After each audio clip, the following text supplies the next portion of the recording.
కన్యక గర్భాన పుట్టి పవిత్ర బీజుడైన యేసుక్రీస్తు ప్రభు ఆ పవిత్ర రక్తాన్ని కార్చడం ద్వారా పవిత్ర సంఘాన్ని కొన్నాడు.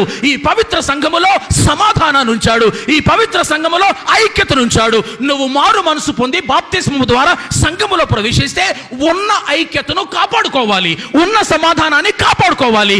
నువ్వు దేన్నైతే స్టార్ట్ చేయలేవో, దేన్నైతే ప్రారంభించలేవో దాన్ని చెడగొడుతున్నా అపవాది కూతురువి, నువ్వు అపవాది కొడుకువే. అందుకే సంఘములోనికి ప్రభువు చేత నడిపించబడి లోపలకు తీసుకొచ్చేవారు ఉంటారు. అపోస్తుల కార్యాలు 2:42 ప్రకారం వారంతట వారే అపవాది దూతలుగా సంఘములో జొరబడేవారు కూడా ఉంటారు. ఈరోజు సంఘాలు ఎలా తయారైపోయి చెప్పనా?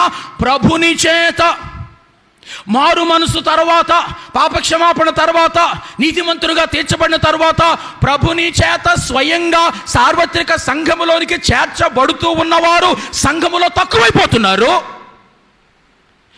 క్రైస్తవ పేరు పెట్టుకొని, మాది క్రైస్తవ కులం అని చెప్పుకొని, మా తాతలు ముత్తాతలు ఇక్కడే పుట్టారు, ఈ గుడికే వచ్చారు, ఆ స్తంభం మా తాతయ్య కట్టించాడు, ఈ గుమ్మం మా తాతయ్య ఇచ్చాడు అనుకుంటూ ఇందు లోపలికి రక్షణ లేకుండా జొరబడుతున్న సాతాను సంబంధులు.